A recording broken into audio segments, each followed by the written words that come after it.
Hello दोस्तों, स्वागत है हमारे चैनल पे आपका।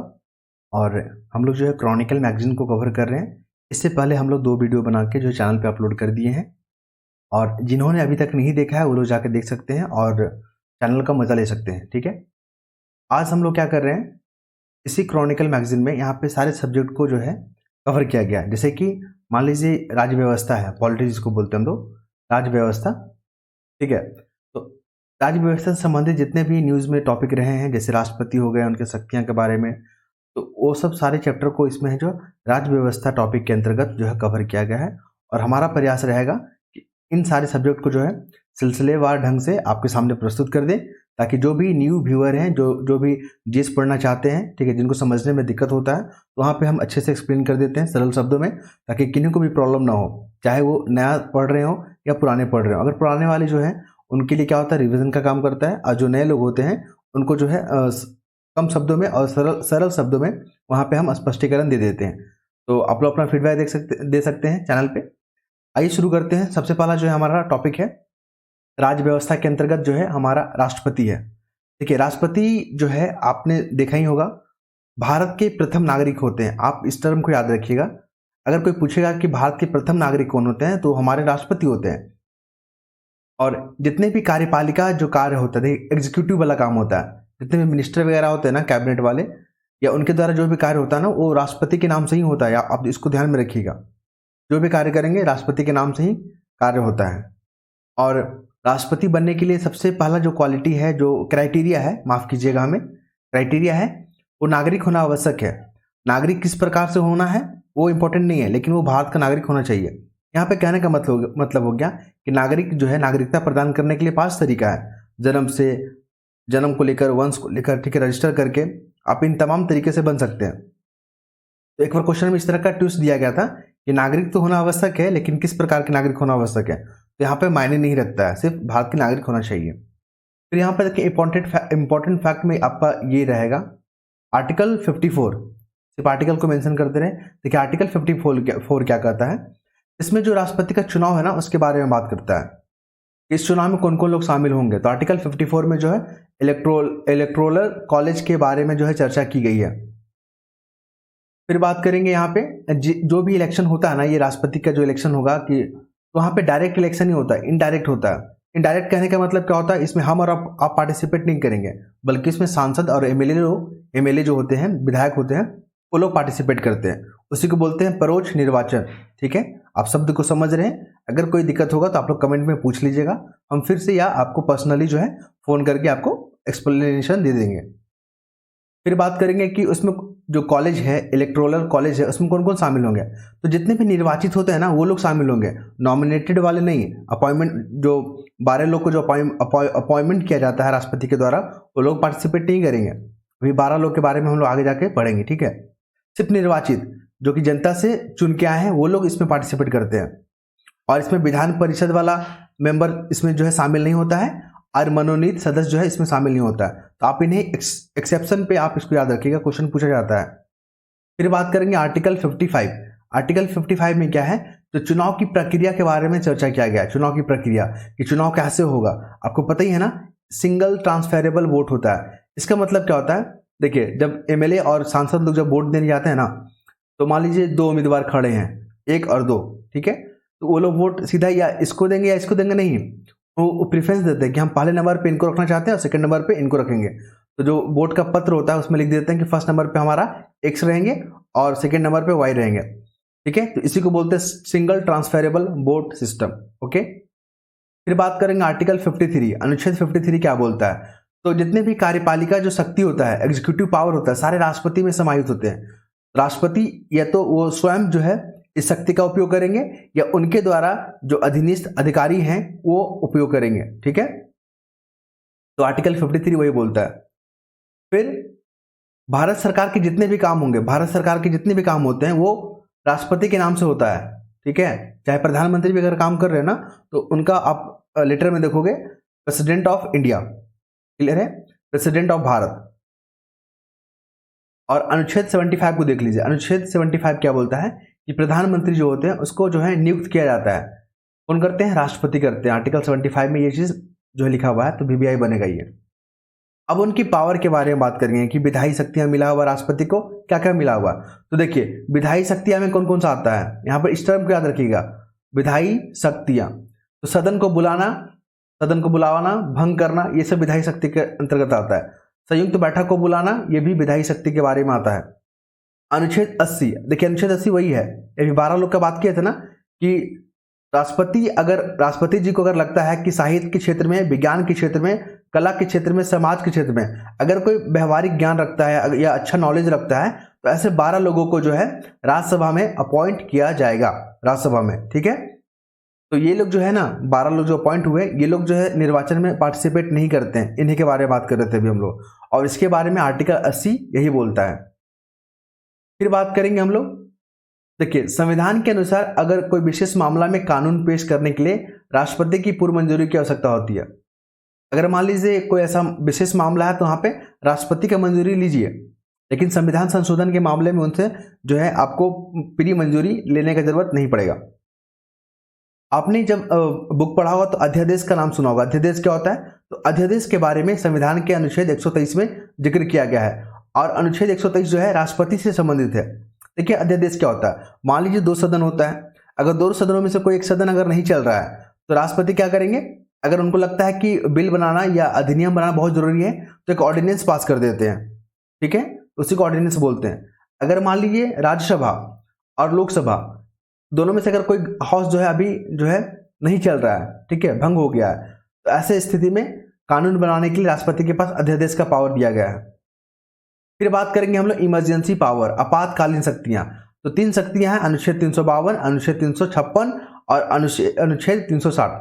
देखिए 352 में क्या होता है, अगर मान लीजिए भारत का पाकिस्तान के साथ युद्ध हो गया, ठीक है, एक कंडीशन क्या होगा कि पाकिस्तान ने भारत पे हमला कर दिया, दूसरा कंडीशन क्या हो गया, भारत ने पाकिस्तान पे हमला कर दिया, तो यही हो गया, देश में अगर युद्ध हो गया मतलब भारत ने पाकिस्तान पे हमला कर दिया। बाहरी आक्रमण क्या हो गया कि पाकिस्तान ने भारत पे आक्रमण कर दिया। और सशस्त्र विद्रोह क्या हो गया, मान लीजिए जो हमारी देश की सेना है वो आपस में ही भिड़ गए, तो उसी को सशस्त्र विद्रोह बोलते हैं। तो ऐसे कंडीशन में भारत में इमरजेंसी लगाया जा सकता है, राष्ट्रीय इमरजेंसी बोलते हैं इसको, नेशनल इमरजेंसी भी बोलते हैं। अनुच्छेद 352 में इसका चर्चा किया गया है।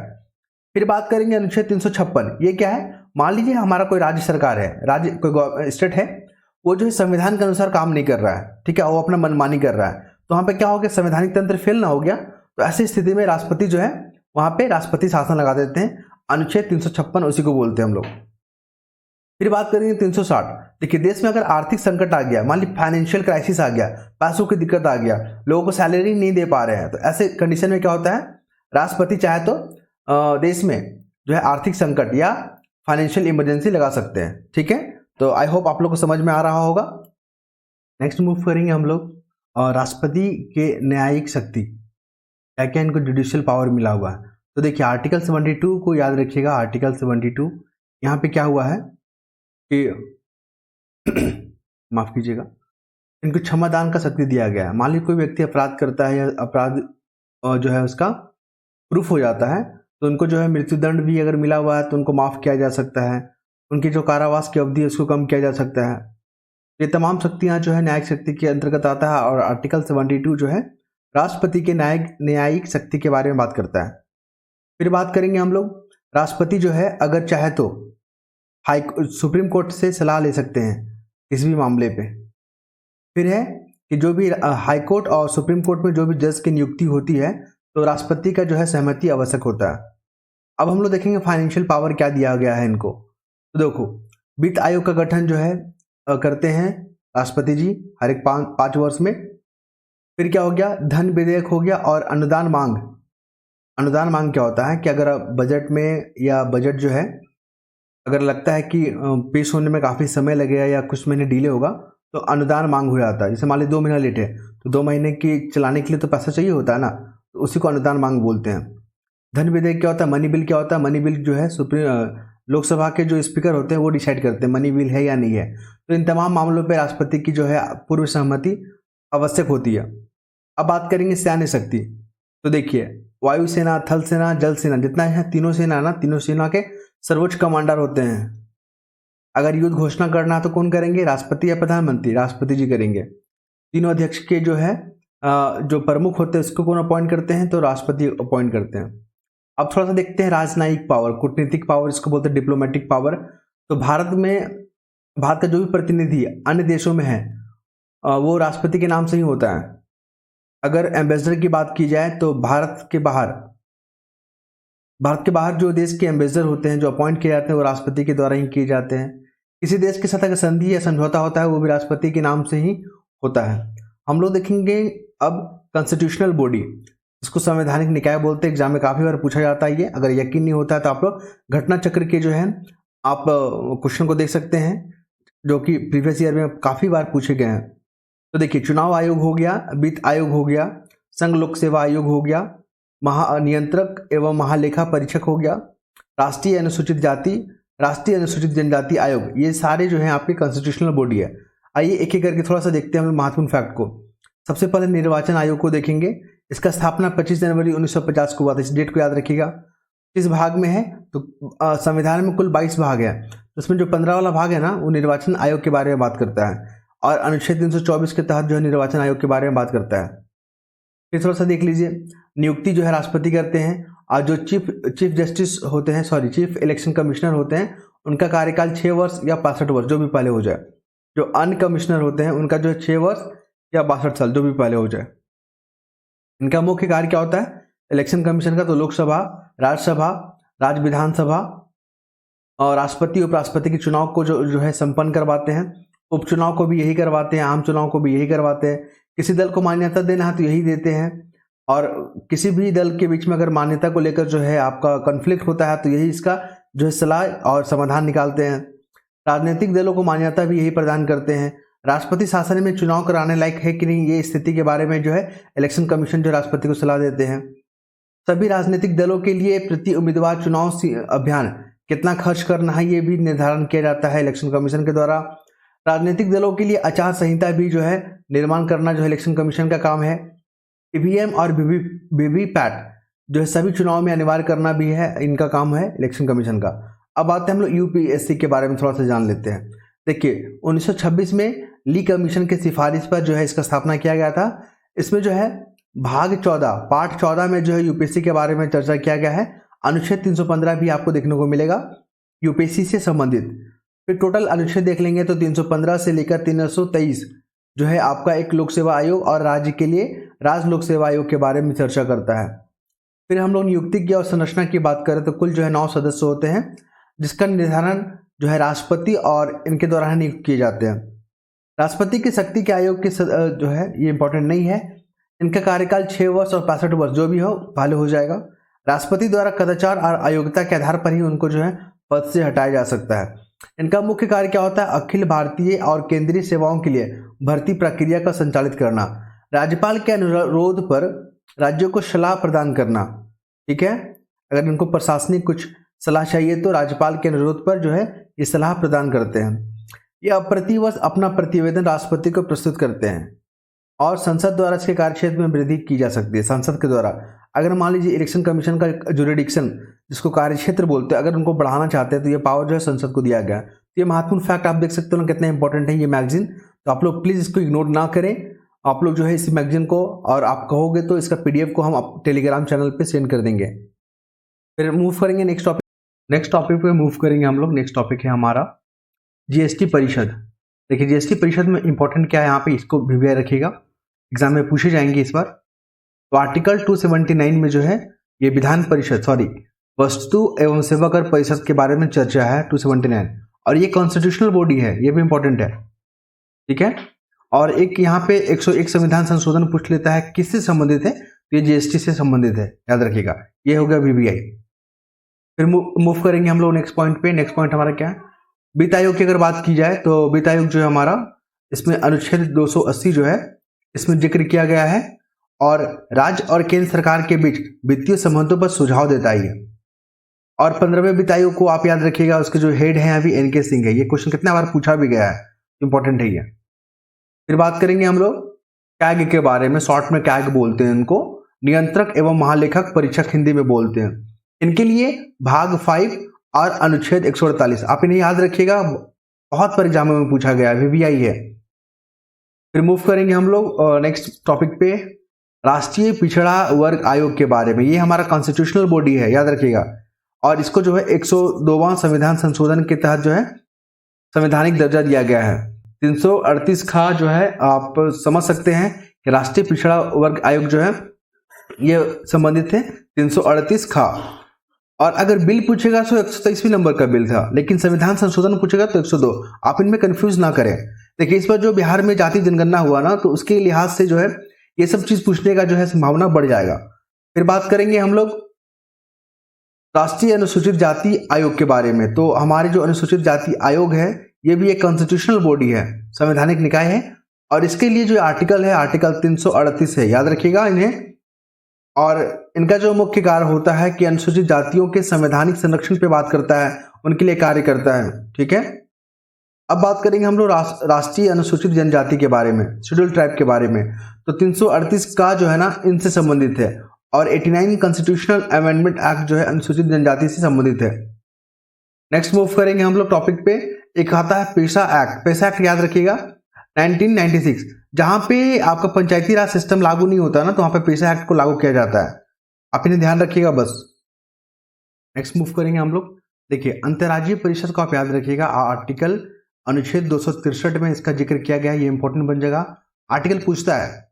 और ये जो है सरकारी आयोग जो है ना, सरकारी आयोग जो है 1983 में बना था। इसके सिफारिश पे जो है इसका जो है निर्माण किया गया। ठीक है, तो परिषद का संगठन जो है वो किस तरह बना है, तो आर्टिकल 263 आप इन्हें याद रखिएगा। नेक्स्ट मूव करेंगे हम लोग, जो इंपॉर्टेंट है उसको डिस्कस कर रहे हैं।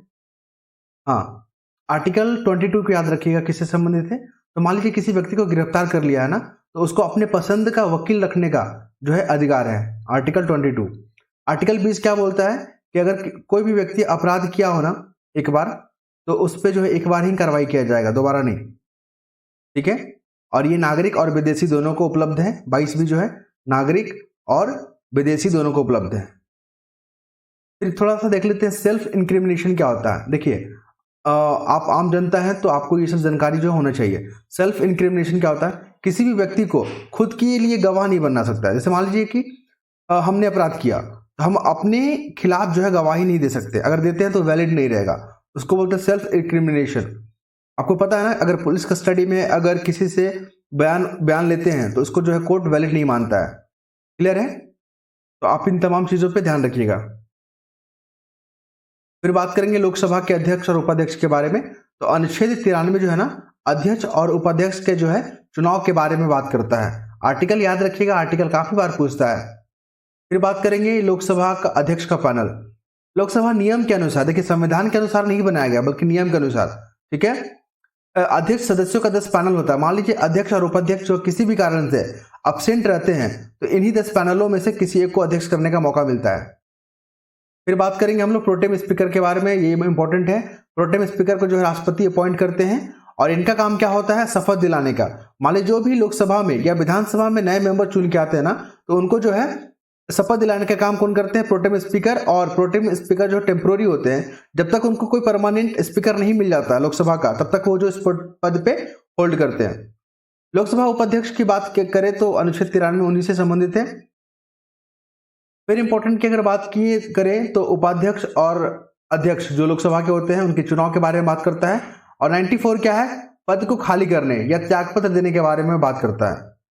अब हम लोग करेंगे जुडिशियल एक्टिविटीज, जो न्यायिक सक्रियता होता है या जुडिशियल रिव्यू बोलते हैं। मान लीजिए संसद के द्वारा कोई कानून बना, लेकिन ऐसा कानून है जो बेसिक स्ट्रक्चर को क्या कर रहा है, इफेक्ट कर रहा है। ठीक है, वायलेशन कर रहा है, तो जुडिशरी क्या करती है, उस कानून को रिव्यू करती है। अगर उसे लगता है कि फंडामेंटल राइट का वायलेशन हो रहा है या संविधान के अनुसार नहीं है, तो उसको वैलिड नहीं मान के उसको क्या करती है, वॉइड मान देती है, जीरो कर देती है, नल मान देती है।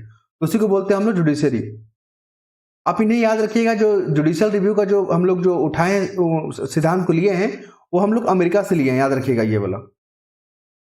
फिर बात करेंगे अनुच्छेद 13 क्या बोलता है। तो जुडिशरी के पास पावर है किसी भी कानून को जो है शून्य घोषित करने का या अमान्य करने का, अगर वो मौलिक अधिकार का जो क्या करते हैं, उल्लंघन करता है। अनुच्छेद 32 में क्या होता है, सुप्रीम कोर्ट और हाई कोर्ट जो रिट जारी करने का शक्ति दिया गया है, सो खास करके सुप्रीम कोर्ट को।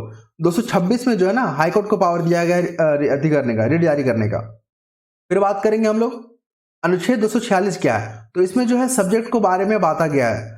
जैसे कि स्टेट सब्जेक्ट में कौन सा सब्जेक्ट आएगा, सेंटर स्टेट में कौन सा सब्जेक्ट आएगा और कंकरेंट में कौन सा आएगा। फिर बात करेंगे 9वीं अनुसूची। फिर देखेंगे हम लोग 9वीं अनुसूची क्या है। तो 9th शेड्यूल क्या होता है कि केंद्र और राज्य कानून की एक सूची होता है जिसमें कि अदालत में चुनौती नहीं दी जा सकती है। मतलब ऐसा कानून को इसमें डाल दिया जाता है, इस शेड्यूल में डाल दिया जाता है जिसको जो है जुडिशरी में चैलेंज नहीं किया जा सकता। लेकिन अब ऐसा नहीं है, ठीक है, अब इन्हें ध्यान रखिएगा। अब कोई भी कानून है जुडिशरी से बाहर नहीं है, जुडिशरी इसको रिव्यू करेगा ही करेगा। अब बात करेंगे न्यायिक सक्रियता के बारे में, ठीक है, जुडिशियली एक्टिविटीज के बारे में। मान लीजिए कोई सांसद है, वो अपना काम नहीं कर रहा है, तो अल्टीमेट तो फिर यहाँ पे अपील करेगा जनता, आम जनता अपील करेगी ना। तो क्या कर रही है, तो संसद का जो काम था, एग्जीक्यूटिव का जो काम था, ठीक है, पार्लियामेंट का जो काम था, वो अपना काम ना कर रही है। तो यहाँ पे क्या कर रही है, न्यायिक जो है अधिक सक्रिय हो जा रही है। तो इसी को बोलते हैं न्याय सक्रियता। ये भी कॉन्सेप्ट को हम लोग अमेरिका से जो है उठाए हैं या लिए हैं या उधार लिए हैं। देखिए 5वीं अनुसूची की अगर बात की जाए तो 4 राज्य असम, मेघालय, त्रिपुरा, मिजोरम को छोड़कर किसी भी राज्य में अनुसूचित क्षेत्रों और अनुसूचित जनजाति क्षेत्रों के प्रशासन नियंत्रण में है। ये 4 राज्य जो है ना शेड्यूल 6 में आते हैं, याद रखिएगा। और बाकी जैसे झारखंड हो गया, मध्य प्रदेश हो गया, छत्तीसगढ़ हो गया, ये सब जो है शेड्यूल एरिया में आते हैं। तो ऐसा करने से क्या होता है, देखिए आंध्र प्रदेश, छत्तीसगढ़, गुजरात, हिमाचल प्रदेश और झारखंड, मध्य प्रदेश, उड़ीसा, ये सब जो है ना आपका शेड्यूल 5 में है, शेड्यूल 5 में आता है। भारतीय संविधान की 5वीं अनुसूची में वर्णित 10 राज्य हैं, ठीक है। तो यहां पे क्या होता है कि अगर यहाँ पर ट्रैवल वगैरह अधिक हैं तो वहां पे जो इस तरह का जो है घोषणा कर दिया जाता है। अनुसूचित क्षेत्र की घोषणा जो है ढेबर आयोग से संबंधित है, याद रखिएगा। तो अनुसूचित क्षेत्र के बारे में जो ढेबर आयोग बना था 1960-61 में। अगर वहां जहां पे जनजाति की आबादी अधिक है, ठीक है, यानी किसी क्षेत्र में जनजाति लोग अधिक हैं, तो वहां पे शेड्यूल एरिया अनाउंस कर दिया जाता है। क्षेत्र की सघनता और उचित आकार के कारण, प्रशासनिक इकाई जैसे कि जिला, ब्लॉक और तालुक के कारण और पिछड़ापन के कारण जो यहाँ पे शेड्यूल एरिया घोषित कर देता है और ये गवर्नर का पावर होता है। अब बात करें जनजातीय सलाहकार परिषद के बारे में। जनजातीय सलाहकार परिषद जो होता है संविधान की 5वीं अनुसूची के प्रावधानों के तहत राज्यपाल द्वारा गठित एक वैधानिक है। देखिए संवैधानिक नहीं बल्कि वैधानिक है, ठीक है। फिर बात करेंगे हम लोग पेशा एक्ट 1996। तो आपको पता ही है 4 राज्य, वही त्रिपुरा, मेघालय वाला जो हो गया शेड्यूल 6 का जो एरिया है आपका, माफ कीजिएगा, 5वीं अनुसूची क्षेत्रों को जो संविधान के भाग 9 में पंचायत संबंधी जो आवश्यकता से छूट दी गई है, ठीक है। तो पंचायत अधिनियम 1996 कुछ संसाधनों के साथ भाग 9 में प्रावधानों को 5वीं अनुसूची क्षेत्र में विस्तारित करने का संसद द्वारा पारित किया गया। तो जहां पे पंचायती राज जो है लागू नहीं है, तो वहां पे पेशा एक्ट को लागू किया जा सकता है। एक टर्म होता है स्वायत्त जिला परिषद, ये इंपॉर्टेंट है। तो स्वायत्त जिला परिषद जो है 6ठी अनुसूची होता है ना, जहाँ की त्रिपुरा, मेघालय और मिजोरम जो राज्य आता है, वहाँ पे डिस्ट्रिक्ट ऑटोनॉमी करके जो एक संस्था बनाई जाती है, निकाय बनाया जाता है, और ये पावर जो होता है गवर्नर को दिया होता है, वही जो है बनाते हैं। तो ये महत्वपूर्ण फैक्ट था और नेक्स्ट वीडियो में हम लोग नेक्स्ट टॉपिक के साथ कवर करेंगे। तब तक अपना ख्याल रखिए। जय हिंद, जय भारत।